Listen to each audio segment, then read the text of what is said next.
25 years ago, Hurricane Andrew swept through Alabama, and one of its victims was Mr. Rutledge. His two boys were watching when it happened, and the trauma changed them forever. Especially the younger brother, who grew up to be a hurricane expert. Today, Dr. Will Rutledge is the first person contacted by Niles Fishburne, the head of National Weather Service. They are discussing the tropical storm Tammy, which has just been promoted to Category 1 hurricane. Will is in the city of Gulfport right now. Sheriff Dixon is giving instructions on the mandatory evac. Roadblocks will be set up right afterwards to avoid looting and stuff like that. Some of the citizens are not so sure this is necessary, but Sheriff Dixon says it's better safe than sorry. Stuck in the heavy traffic, Agent Casey Corbin is starting to lose her patience, especially because her colleague Connor is the driver and he is reciting poetry to her. For some reason, the two are leading a convoy of huge trucks and Casey decides to take the wheel.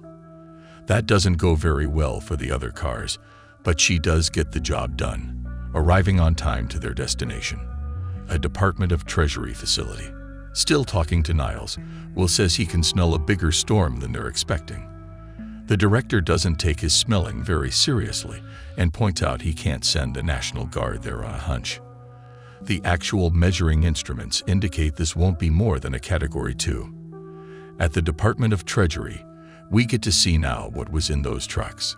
They have just delivered piles and piles of old banknotes, too worn out to stay in circulation. These babies are here for their last breath. Casey asks why the previous batches haven't been shredded yet.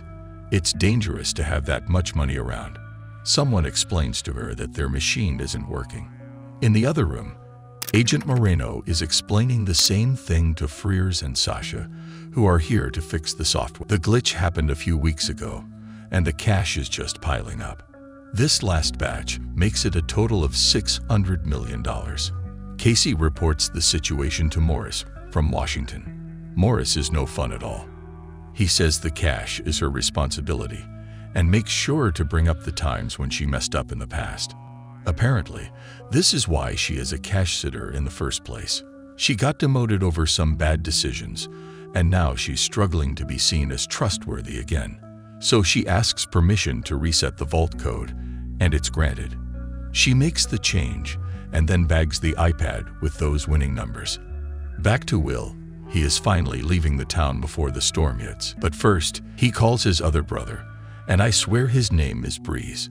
The message says he reached Rutledge Tow and Repair, but Will is too worried to just leave a message. He decides to talk in person and takes a U-turn. Sasha and Frears are mocking the government tech, and Casey is having a chat with Agent Moreno when the power goes out briefly. Moreno starts the generator, but something's wrong with it. He says that was outsourced to a local guy named Breeze Rutledge. Trying to contact him, they find out the phones are dead. No luck with their cells either. Casey volunteers to go fetch this guy. The presence of this couple doesn't make her feel all that safe right now, so she decides to hide her precious bag in a heap of shreds on her way out. At the shop, Breeze is actually lucky that his brother arrives first. It gives him a chance to wash his face at least. Will says this storm may be worse than that other one, and they must leave right now. Still very stubborn, Breeze refuses to leave his stuff behind. He gives back the plane tickets Will had sent him before and tells him he doesn't need his pity. Will agrees to help him board the windows if he comes with him afterwards. Meanwhile, a white van gets to the Department of Treasury, and the driver claims they're here to repair the phones. It's not that easy to fool the guards, but they don't really need to.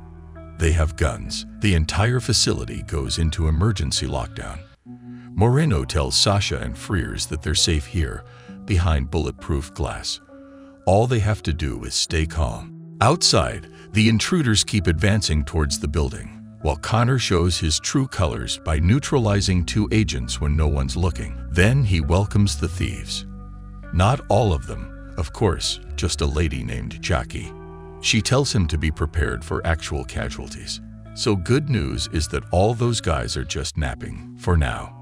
Moreno's face is a mix of disappointment and rage when he sees Connor coming for the money. There's a bulletproof door between them, but it's suddenly open. That's because Casey was right. Sasha and Frears are in the gang too. They were the ones who hacked into the system and destroyed the shredder to make the money pile up. Connor tells Moreno they have a do-no-harm policy, but that can be revoked really fast if necessary. At Rutledge Repairs, Casey doesn't even need to explain much. Boring work with Will versus pretty lady with a problem is a no-brainer, so Breeze just drops the tools. Will is still worried about him, but hey, it's a government facility. What could go wrong? Well, if you ask Connor, he'll tell you something has gone very wrong just now. The vault won't open, and the hackers say the code has been changed. Moreno says it wasn't him. Connor knows it's true. This has to come from Washington. And he also knows who is the Washington liaison here, Casey Corbin. Sasha suggests working on two fronts. They'll try to hack it all over again while the rest of the team hunts Casey. Connor asks Moreno where she is, describing what will happen to his brains if he tries to lie. And now she's actually at the front gate, which is wide open and unguarded. Casey knows that can't be good. So she tells Breeze to keep the car running and goes to check it out. It doesn't take too long for her to be targeted by laser sights. One of the men starts shouting and tells her to drop her weapon. That's when Breeze decides to interfere and steps on it. The distraction is enough to make them lose her for a moment, and she gets in the car. Watching it from the computer, Sasha puts up the bollards, and they crash into one of them. Breeze is captured, and Casey runs, closely followed by the robbers. That's when the big brother arrives. He recognizes her and drives through the crossfire to offer a ride. Now this car is more of a challenge to the shooters because it's built to face a hurricane. Casey tells him these must be highly skilled people because they took over a maximum security facility. She also says they have Breeze and they won't just hand him over, especially when they learn he's the only one who can fix the generator. They'll need power to open the vault. Will tries to contact Washington but despairs to see they shot his satellite link. Now it's his turn to dump bad news on her. He says they are about to be engulfed by a monster storm, and that means no one will come down to help them until it's over. While Breeze is being taken to the generator at gunpoint, Casey and Will decide to try their luck with the local police. Will is happy to see good old Sheriff Dixon is still there. When they explain the situation, he listens very carefully, and then points his rifle at them. The whole evacuation plan had nothing to do with the safety of Gulfport residents. Dixon was in on it all along. He calls Connor, and he says Xander will drive there to get Casey. She recognizes that voice, and she is as disappointed in Connor as Will is with the sheriff he has always trusted. Dixon says he was about to retire with nothing to show for and had to right that wrong in some way. The hurricane was a huge risk, of course, but for $600 million, he says, you can call me Dorothy. While he keeps whining over inequality and all that cash going to waste, Casey takes the opportunity to dive for her gun. They start firing at each other, and Xander arrives a few seconds after Will and Casey make it to the car. Dixon hops in and the chase begins. Will decides to end it with a risky move. Relying on his fortress on wheels, he just stops abruptly and tells Casey to brace herself for the impact. Xander and Dixon crash into them and pass out. Casey tells Will she had seen the hackers before she left. All cell phones were down except for theirs. Will says they must have a dedicated line with satellite connection, like the one he had in the car. They can try to cut that line to stop them from hacking back into the Washington mainframe. Connor talks to Xander, and he tells him about the crash. He was hit, and Dixon broke his arm. Both of them are badly hurt, and the storm is getting worse. Not too far from them, one of the few towers in the city seems to be active. Will thinks it could be the one. He tells her to stay in the car, not because he is a gentleman, but he'd rather deal with Tammy than the bad guys. So she'll stay with the guns and watch his back. He struggles to climb the ladder as the storm keeps getting worse.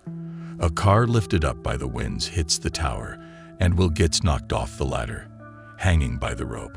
When he manages to grab the rungs again, he sees people coming and signals for her to kill the lights. But he never told her where to do that. So before she gets it right, the lights get even brighter for a moment. That's enough to get noticed. The robbers open fire and Casey starts shooting too. Jackie is hit, and the truck she was driving crashes in a huge explosion. Connor runs to save her, but it's too late. Meanwhile, the man Connor left in charge is Rice.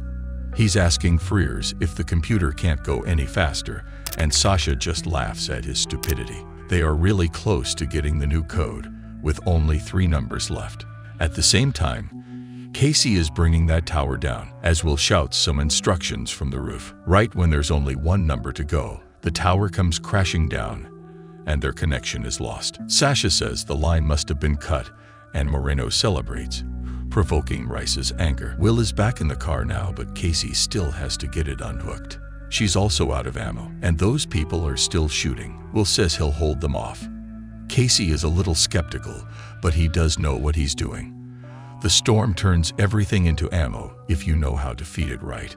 The trick keeps them busy, and as Skander and Dixon are injured, they can't keep up for much longer. At the Treasury, Rice can barely hide how much these hackers annoy him. It's only 1 2-digit number. Can't they just try them all? Sasha explains that a wrong entry shuts down the vault for 48 hours. Downstairs, Breeze's work with the generator is done. And now the hostages are awake again, so he's trying to break them free and organize a rebellion. Sadly, there is a telltale camera in that room. They just press 1 button and he fries. Getting back to the facility, Connor has an unpleasant surprise. Sheriff Dixon is not only a thief but a double-crosser, and he has a bunch of his deputies with him. He says Connor's leadership is what has botched this job, so he'll be the one in charge now, to do things the right way. No more nap time for the enemies. And after they get the code from Casey, through whatever method necessary, he'll take all the money. Connor agrees with the part about using real bullets, and he starts with Dixon. Then he offers $20 million to each deputy, and they instantly become Team Connor. Sometime later, he receives an unexpected call from Casey. She wants to make a deal. If he realizes Moreno and Breeze, she'll come in and open the vault. Then, after they get the money, the soldiers are released too. He agrees with her terms and lets Will talk to his brother, who has joined the rest of the hostages. Then, Casey tells them to pick her up at the mall. Connor sends a team of former cops to do the exchange, but they take only Breeze to the mall. He seems to figure something out when he sees what Will's wearing. So when he gives the signal and Casey fires upwards, Breeze is prepared to grab something and hold on. Here comes our friend Tammy, eager to grab a few things from the mall. Casey and Will become a pair of kites for a moment, while all the cops go swirling up to hell. When the storm subsides a little, Will takes Casey to his brother's place. They start working on their next move. She suggests a car bomb. The supplies are easy to find at any store, but the car itself has to be a very special vehicle. Will is shocked to realize she means the Dominator, which we now learn is the name of his car. Off they go then, gathering what they need, while the storm brings the sea closer to them. Parked outside, the Dominator gives them away. Connor and his men come for Casey. She starts to negotiate Will's release in exchange for the code, but that's when the waves come in hot. The area gets flooded in a few minutes and everyone is scattered. Will laughs to see he has accidentally climbed the Dominator and is now sitting right on it. Breeze shows up with a boat a while later, and he says they got Casey. At the facility, Connor is too mad now and refuses to honor their previous deal. Instead of releasing Moreno, he threatens to put him in the shredder. Casey is forced to obey. Fishing the iPad from the shred pile, she makes sure to say to his face that it was right there all the time. Finally, they get into their cave of wonders. The first thing Connor does is to get rid of Moreno, right in front of Casey. At Rutledge Repair, the boys are preparing for a war. They go back to the facility and watch the robbers. Will sees they have Casey, so they decide to follow the convoy. The eye of the storm is a 40-mile patch of safety, but the walls around it are the deadliest part of the entire storm. Driving the last truck, Frears has the best seat to watch the destruction. He begs Connor to hurry up, but he just laughs. That's exactly why he put the hackers last. But they're not really last. No one has noticed the tiny car behind them. And as Sasha seems to enjoy the thrill of danger, Frears pays more attention to that than the rear mirror. That means showtime for the Rutledge brothers. Will goes first, and then Breeze almost doesn't make it. Sasha screams when she sees someone waving at her from the window. The brothers take over the vehicle, and Will moves to the next one. He doesn't even know, but some of his work is already getting done by Casey. Provoking Rice, she tricks him into starting a fight, which makes it easier for her to get to the back and grab a gun. She takes down the driver and the truck starts drifting off the road. While Rice and Casey are still fighting, Will takes the driver's seat and avoids a crash by very little. Then he makes their ride as bumpy as he can until Rice drops his gun. Casey takes him down too, and he gets kicked out. By now, Connor has realized that something is going on. He waits until they're side by side and starts firing at Breeze, but Casey's got him covered, and it's Connor who gets hit. Then the two brothers make a Connor sandwich, slamming the trucks several times on both sides of his. He gets squeezed away, and then they block the way when he tries to pass. Connors quickly learns that it's not so fun to be last, especially when the wall gets close enough to blow the door open. Connor despairs to see the money fly away from him, but he doesn't suffer for much longer. Now our heroes have a problem because they're also too close, with a massive wall of destruction coming for them. Sasha and Frears are at least temporarily part of their team. She drives the truck while Breeze takes a risky leap. Will then waits for her to do the same, but when her turn comes, so does Tammy. That makes their truck the one truck left, with 200 million in the back, and if the three of them simply vanish, they would probably be counted among all the missing people. So, Casey points out Mexico is really close, but as soon as the boys start to consider the idea, she says it's only a joke. And this is the end. This was a recap of the 2018 movie The Hurricane Heist by TSG Entertainment, starring Maggie Grace and Toby Kebbell. So, what do you think about this ending? What would you have done in their place? Let us know in the comments below with #CinemaRecap. Until next time.